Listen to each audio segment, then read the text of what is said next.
Hey everyone, Lukman, how you guys doing? Alright, this is going to be my follow-up review to the Chuwi Hi10X hybrid 2-in-1 laptop.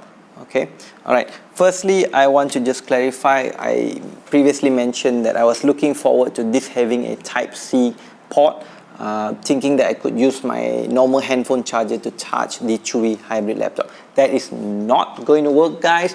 I believe it's because the voltage is different between your phone and this laptop.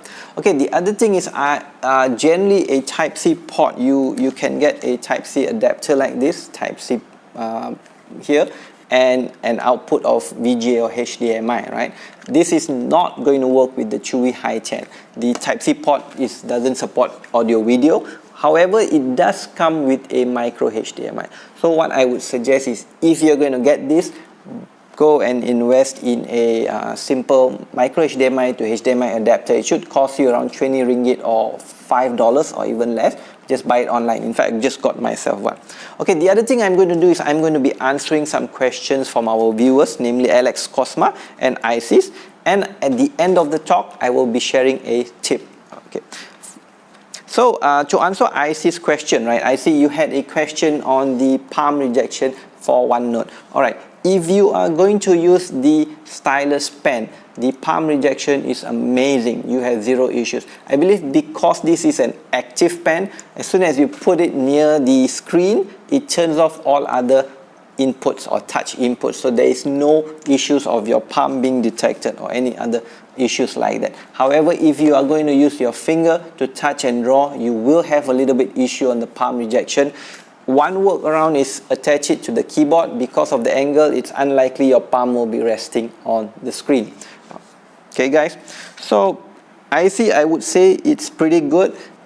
The other plus point is for the stylus, actually it's got two buttons. So say I'm drawing something here and I need to delete it, I just press the down button here and I can delete it. That's awesome.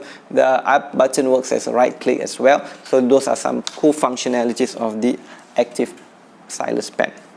So all in all, I like it. I was taking some notes, I was writing some things down on OneNote. The text recognition is pretty good. Okay, my handwriting, to be frank, for lack of words, is pretty horrible. Okay, and I'm a left-hander, so it's a little bit weird, but OneNote was able to recognize around 80 to 90% of my handwriting. However, somehow I've got to do it line by line in the drawing or ink to text conversion, and it doesn't work well for paragraph. So I would say all in all, it's a good buy for student note-taking using OneNote. In fact, maybe it's even better than buying a full-fledged laptop, because here you get the portability, you get the keyboard, you get a stylus, you get touch, you get to draw with the stylus as well. So I would say if you're really thinking of using it for OneNote, probably this is a better buy than buying a laptop without touch actually, and for the price it's well worth it. Okay. The other questions that I got was from Alex, right? Alex, your question was, how's the display? Okay, the display isn't the highest end, but it works for me. I'm happy with it. It's good enough to do work. It's good enough to watch movies. The brightness is pretty good. Indoors, I only set my brightness to 60% and I'm happy with it.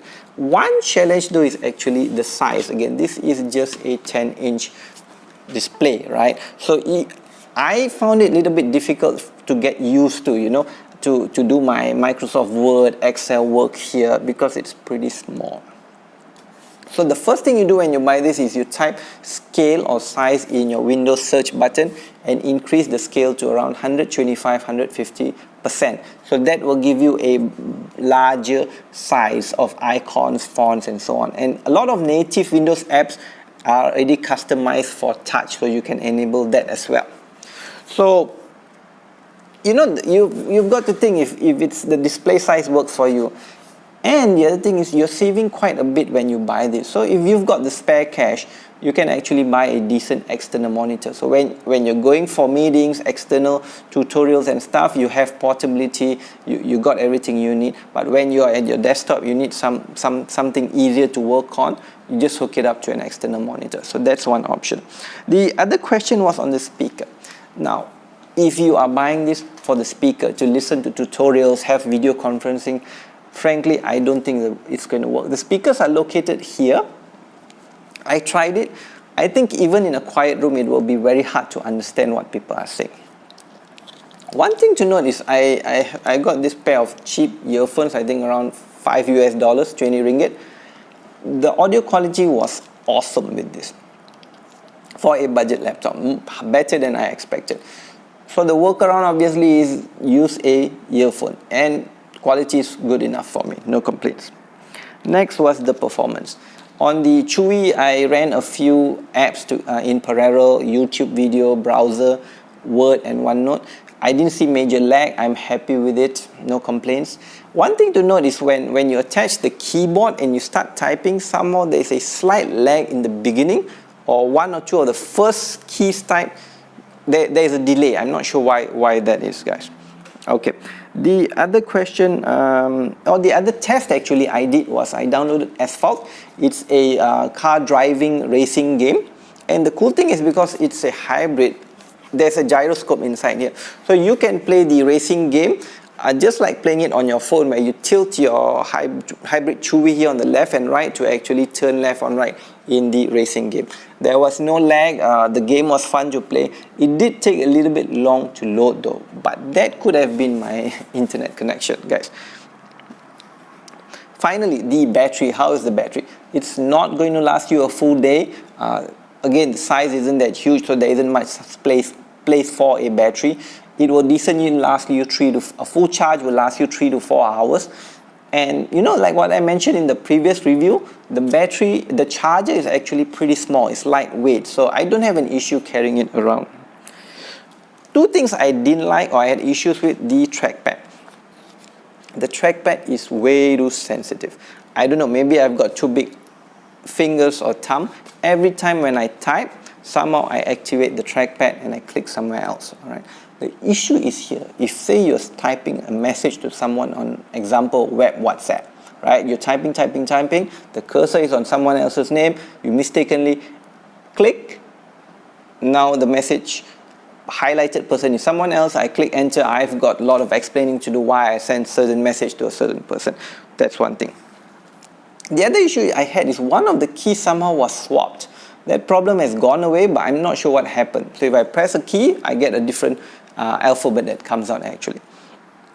So Chuwi, if you're listening in, those were the challenges I've had. So it would be nice if there's an option to turn off the trackpad. My previous hybrid actually had that option. The other thing is the stylus. It would be good if there's someone to just latch the stylus so that we don't lose it easily. But I understand, you know, you don't want to lose the fancy form factor here, so it might be hard to create a latch or something for that.